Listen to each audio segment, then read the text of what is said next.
Maimonides, the Rambam. Moses Maimonides, this is in parentheses. Moses Ben Maimon,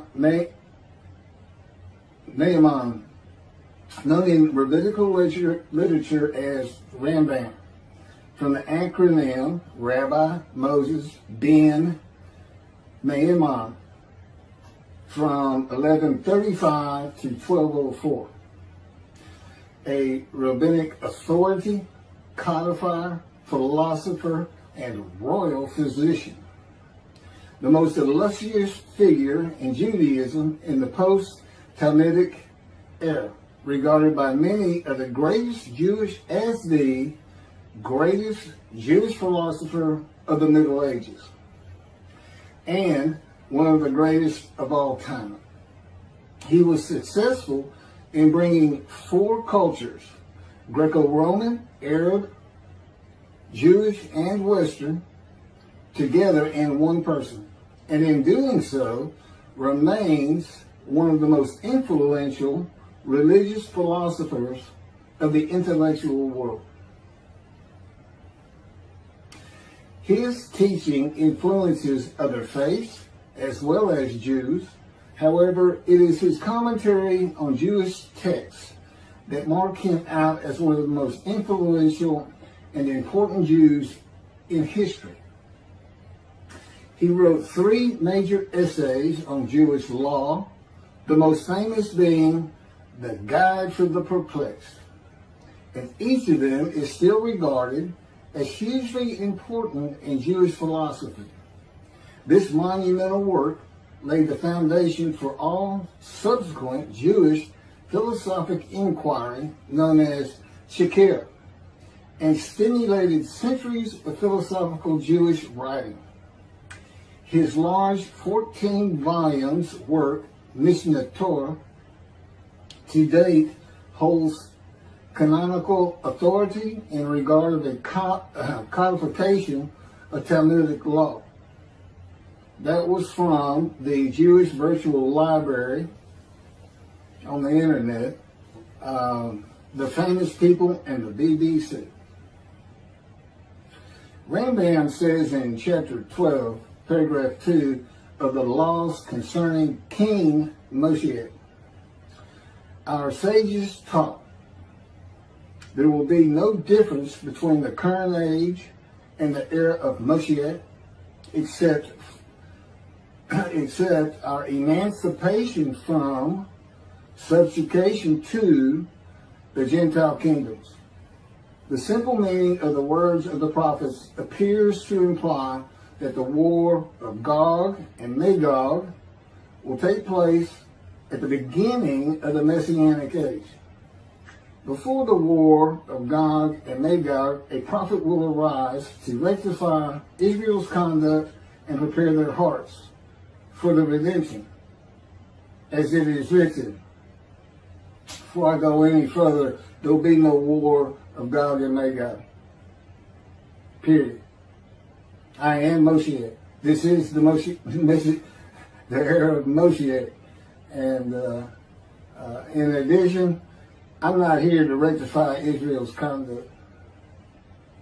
And I would like to think I'm preparing their hearts for the redemption, because it is here.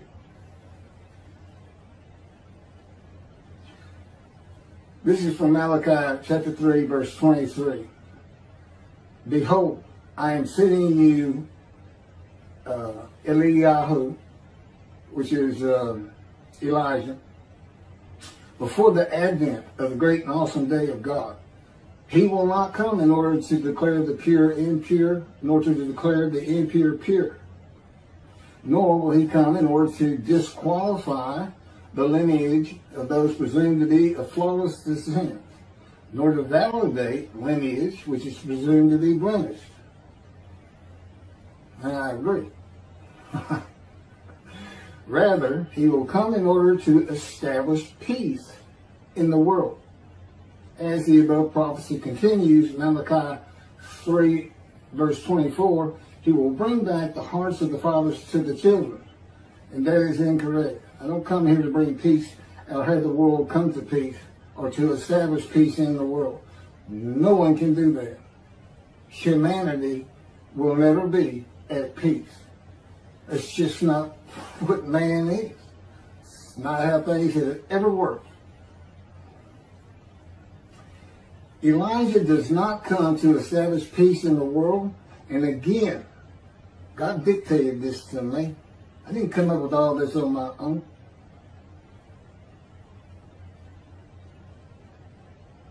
From the book Isaiah 53, In the Day of the Lord. Elijah does not come to establish peace in the world, but to make the many righteous by his knowledge in reconciling the sons to the Father and the fathers to the sons of the family members, one to another, of the Jewish people, by having them be mindful of the teachings God gave Moses at Oreb, and to the practice of Judaism. Okay, be mindful. That's an amendment to the first, the covenant between God and the Israelites given by Moses. It's just an amendment because they had to have strict compliance with 100% of the Israelites agreeing to it, that they would all abide by it. Today he's saying be mindful, and he's also saying it doesn't have to be 100% of the people, those who heed and revere and esteem his name. And he knows it's not going to be all of the Jews, notwithstanding the fact he has forgiven their sins and remembers their iniquities no more. And to be a messenger of the new covenant with sin forgiveness. That's why it's new. There's an amendment to it, and in addition to it is sin forgiveness. That's the only difference. I will be your God and you will be my people. That's the covenant. And it's never changed. It's never gone away.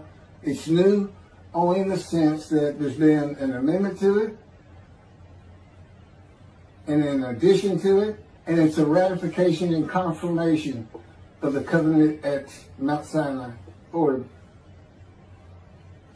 Rambam and the sages say in chapter 12, paragraph 3 of the laws concerning King Moshiach, God makes it real clear. He calls Moshiach, my servant David, a shepherd. He's a teacher. There's been no Davidic kingdom dynasty that Rambam thinks is coming. That's all you have. Now there is a slight reference to king and prince throughout the covenant of friendship. That just means leader in this context. He's a ruler amongst the people, not a ruler over the people. This is just Rambam's rendition of what a Davidic kingdom would be, but it's not in the Hebrew Bible. During the era of the King Moshiach, once his kingdom has been established and all of Israel has gathered around him, the entire nation's line of descent will be established on the basis of his words, through the prophetic spirit which will rest upon him. In the Middle Ages and in antiquity, they believed in prophetic spirits. This will not happen. I do not have a prophetic spirit. The Spirit of God alighted upon me, but he's a person that he helps me. He'll tell me things and teach me things. But there's no such, by and large, nobody believes in that kind of thing anymore. Somebody can just prophesy. God prophesied. He has absolute knowledge of humanity from Adam on to the ends of the earth. Okay, now he can tell a man, write this down, or go tell the people this. But this just comes from him by knowledge. No man gets a spirit upon him and all of a sudden he can prophesy.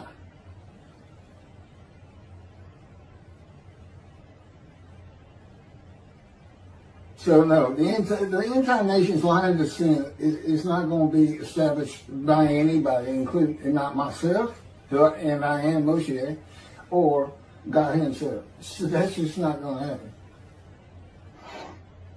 As it is written,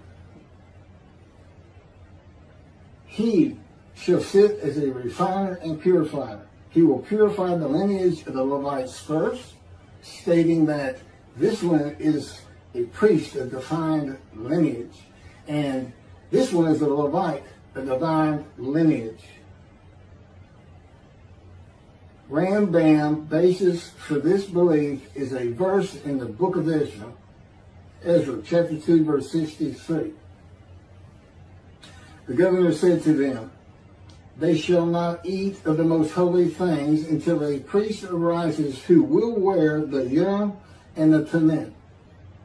From this verse, one can infer that the genealogy of those presumed to be of unquestioned priestly and Levitical lineage will be traced by means of the prophetic spirit, and those found to be of such lineage will be made known. He will define the lineage of the Israelites according to their tribe alone, i.e., he will make known each person's tribal origin, stating that this one is from this tribe and this is from another tribe. It's not going to happen. And he's talking about Moshiach being the purifier. He's got that wrong too. He shall sit as a refiner and purifier from the first paragraph of chapter 12. Paragraph 3 is not Moshiach. God purifies and refines. And he comes with Elijah and the angel of the covenant that you desire. Rambam says the prophetic spirit will rest upon the anointed one. The prophecy of the Hebrew Bible, the prophecies of God. I just gave you my summarization of before I read this, of what I'm about to reread. The difference is, this sounds better, and this is what God dictated.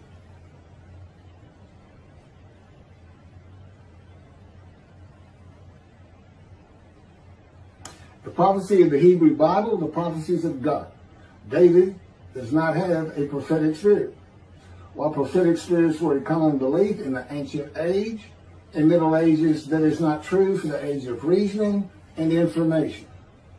Isaiah chapter 11 verse 2 defines the attributes of the spirit that alights upon the anointed one as a spirit of wisdom and insight, a spirit of counsel and valor, a spirit of devotion and reverence for the Lord.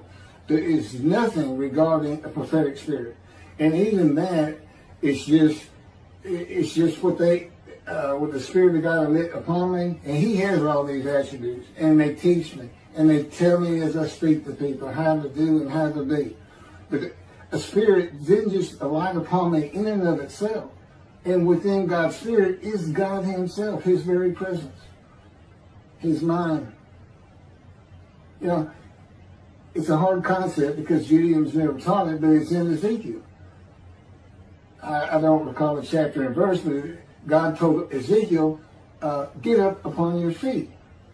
Ezekiel says, at that very moment, a spirit entered into me, and I could hear God's words. Couldn't hear God's words until the spirit entered into him. Why? They had to be inside you. They had to be inside you. It's speaking to your mind. God doesn't have a mouth, a tongue. You know, he can, within me, he can make me sense, perceive that this is where his presence is. And that is where the words are coming from. As though to my ear, even though it doesn't really seem like my ear, but it does seem like it's coming from over here, or over here, wherever he wants to do it. Spirit enters into you, and God is in his spirit. And this is Malachi chapter 3, verse 2 through 5. But who can endure the day of his coming? And who can hold out when he appears? For he is like a smelter's fire and like fuller's lye.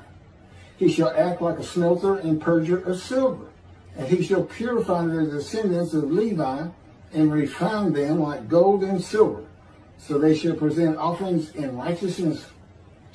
Then the offerings of Judah and Jerusalem shall be pleasing to the Lord, as in the days of yore, and in the years of old. But first I will step forward to contend against you, and I will act as a relentless accuser against those who have no fear of me. This is God, and not David or Elijah. It's God. And what does he say? I will act as a relentless accuser. He says when Moshiach is here, his servant David is here, he says, I'm going to have a reckoning and dismiss the shepherds of the flock, the rabbis. I'm going to have a reckoning and not dismiss them, primarily for teaching this Messianic Era. Secondly, for ignoring his prophet. That would be me, shunned, despised, and held of no account. That's how they've been treating me for years now. God's been with me 13 years to prepare me for this, and that's how they treated me.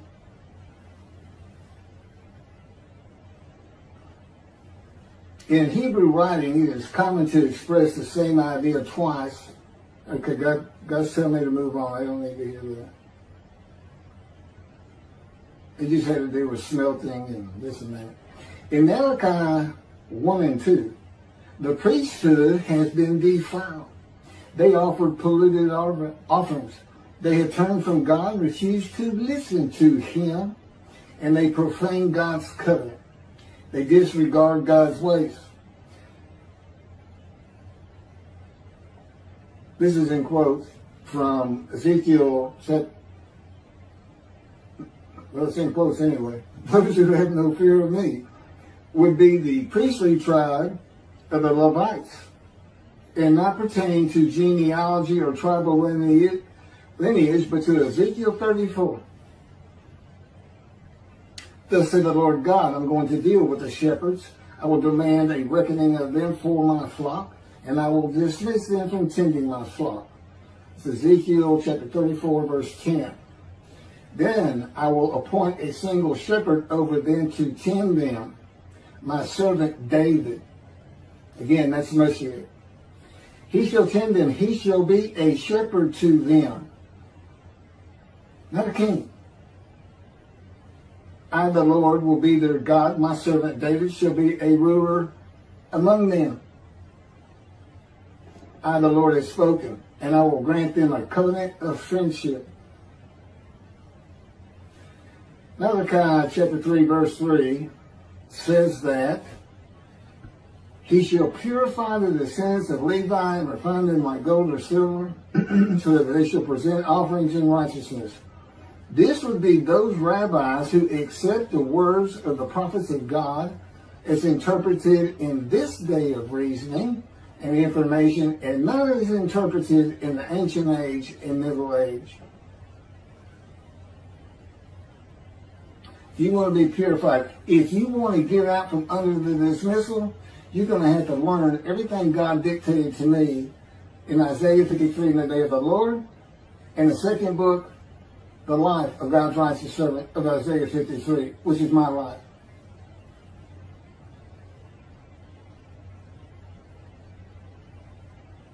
That'll purify you. That'll get you back on the scroll. Remember, so you can see the heaven God is creating. The name Israel still ain't good.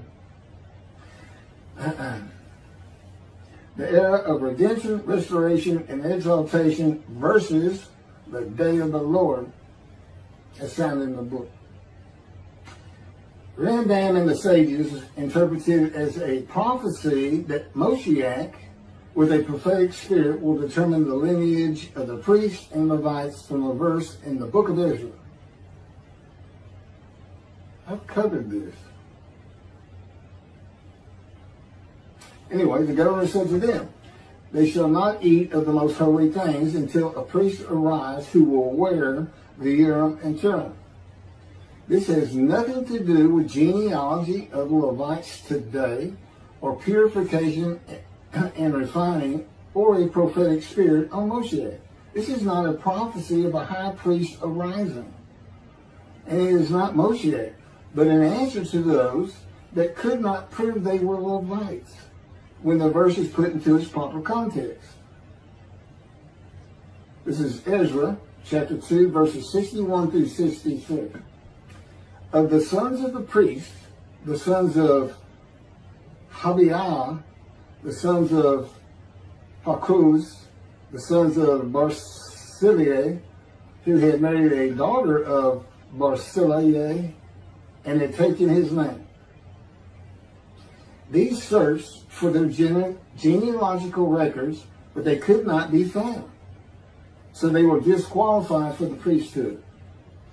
The Chakirah ordered them not to eat of the most holy things until a priest with Urim and Thummim should appear. It was just a specific instance. In the Hebrew Bible, the Urim and Thummim are elements of the breastplate worn by the high priest attached to the ephod. They are connected with divination in general and cleromancy in particular, a belief in antiquity and the Middle Ages rarely believed in today. Two objects used by the high priest to answer a question or reveal the will of God. The ephod was made of fine linen and consisted of two pieces which hung from the neck and covered both the back and front, above the tunic and outer garment. Cleromancy is a form of sortition, a casting of lots. A casting of lots in which an outcome is determined by means that normally would be considered random, such as the rolling of dice, that are sometimes believed to reveal the will of God. Casting of lots, the will of God.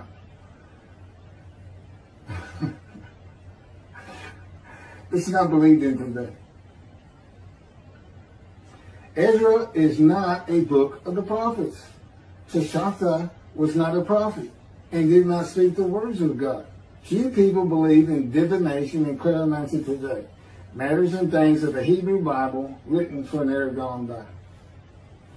In summation, as great as this man was, and we're talking about the year 1200 or so when he died, born in the 1100s, he was an incredible man, there's no doubt about it. But he didn't have the science, the medicine, the knowledge, the information, the ability to get information that we have today. It's a different time. We just don't believe in some of these things they believed in. You can't just say or say, just say. Now, Rambam also, I can't believe it's not in here. He said Moshiach is going to perfect the world, and the entire world was going to speak Hebrew. Okay? And he gets that from Zephaniah chapter 9, verse 10. God says, and I think most people have heard this phrase, they shall be a people of a pure speech. He takes that to be the people of the world. Well, the only problem is that, read verse 9. In verse 9, God talks about his anger against the world and how he was actually terminated with fire. He's not talking about them. He's just talking about his people. The peoples are the Jewish people. And guess what? Today they are a people of pure speech in Israel. See, the only time an ancient language has been revived in the modern times, and that's Hebrew. That's their official language, along with Arabic in Israel. So it was a true prophecy of God. They should be a people of pure speech, but he's only talking about the Jewish people. When he says the peoples, he's talking about his people. If he's talking about the people of the world, you know what he's going to say? The people of the world. His people. The Jews. Okay, well that's all I have on Rambam. Again, I'm surprised I don't have that. Thank you very much for listening.